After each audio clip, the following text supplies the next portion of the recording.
खबरों में आगे बढ़ेंगे। बुलंदशहर तशद्दुद के अहम मुल्जिम शिखर अग्रवाल के साथ फोटो वायरल होने पर बीजेपी जिला सदर अनिल सिसोदिया ने सफाई दी है। उनका कहना है कि उनका मुतनाज़ा तंजीम से कोई लेना देना नहीं है, वो तो तकरीब में मेहमान के तौर पर गए थे। दरअसल मुल्जिम शिखर अग्रवाल को प्रधानमंत्री जन जागरूकता अभियान नाम की एक तंजीम ने बुलंदशहर जिले का महामंत्री बनाया था और इस तकरीब में बीजेपी के जिला सदर भी शिखर अग्रवाल के साथ नजर आए थे। शिखर अग्रवाल वही शख्स है जिस पर बुलंदशहर के सियाना में साल 2018 में दंगा भड़काने और इंस्पेक्टर के कत्ल का इल्जाम है।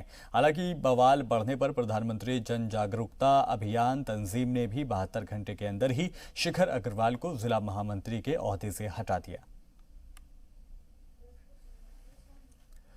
बुलंदशहर तशद्दुद मामले के अहम मुल्जिम शिखर अग्रवाल के साथ फोटो वायरल होने पर बीजेपी जिला सदर अनिल सिसोदिया ने भले ही सफाई दे दी है, लेकिन अखिलेश यादव ने ट्वीट कर उन पर निशाना साधा है। बुलंदशहर में शहीद इंस्पेक्टर सुबोध सिंह के कत्ल के अहम मुल्जिम को बीजेपी के जरिए अपनी तंजीम में प्रधानमंत्री जन कल्याण योजना अभियान का महामंत्री बनाना मुल्जिमीन को इक्तदार की शह देना है। अगर ऐसे मुजरिम को इस तरह का एजाज मिलेगा तो यकीनन हमारी पुलिस एहलकारों का हौसला पस्त होगा।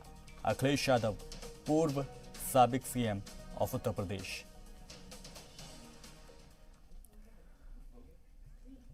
और कांग्रेस लीडर अजय माकन ने होटल फेयरमाउंट में प्रेस कॉन्फ्रेंस की। अजय माकन ने इस दौरान बीजेपी पर कई इल्जाम लगाए। माकन ने कहा कि जमहूरी तरीके से चुनी हुई सरकार को गिराने की साजिश करना न केवल आवाम के साथ धोखा होता है बल्कि जमहूरियत का भी कत्ल है। सीबीआई तफ्तीश के मुतालबे पर माकन ने कहा कि सीबीआई तफ्तीश की धमकी इसलिए दी जा रही है क्योंकि इसमें और भी बड़े लीडर शामिल हैं।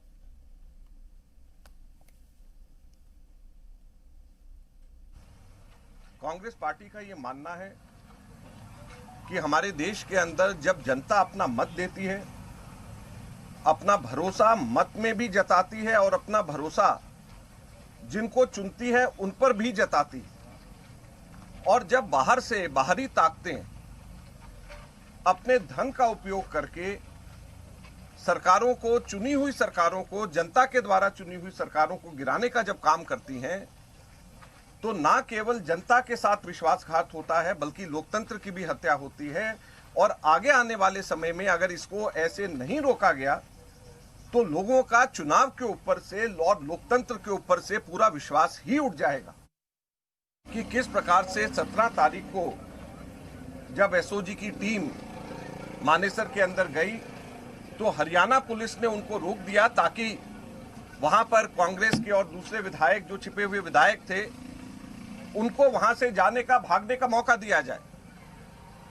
और उसके बाद में खबर यह आती है कि कुछ लोग चंद 5 स्टार होटल्स दिल्ली के अंदर अलग अलग करके रखे गए।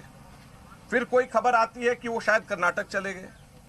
अब प्रश्न ये उठता है कि अगर भाजपा के साथ में कोई मिली भगत या भाजपा का रोल नहीं है तो कि भाजपा के शासित प्रदेशों के अंदर जाकर के भाजपा की पुलिस और भाजपा की सरकार के मदद से ही शरण क्यों लेने के लिए जरूरत इन एमएलएस को पड़ रही है। आज सबसे पहला प्रश्न ये है कि क्या केंद्र सरकार सीबीआई की धमकी इसलिए दे रही है कि इसके अंदर और भी बड़े बड़े लोग शामिल हैं, इसके अंदर और नेता भी हैं, और अगर ये इन्वेस्टिगेशन धीरे धीरे करके और ऊपर जाएगी तो पता नहीं कहां पर जाकर के खत्म होगी। तो क्या इसलिए सीबीआई की धमकी दी जा रही है? तो कांग्रेस पार्टी ये पूछना भी चाहती है और कहना भी चाहती है कि सीबीआई की धमकी ना दें। सीबीआई की धमकी देकर के आप इस जांच को यहीं पे रोकना चाहते हैं ताकि इस जांच के तार कहां तक लगे हुए हैं, कहां तक पहुंचे हुए हैं, वहां तक ना पहुंचा जाए। तो इसको रोकने की साजिश सीबीआई की जांच के माध्यम से कर रही है। ये आज हम प्रश्न भारतीय जनता पार्टी और केंद्र सरकार से पूछना चाहते हैं।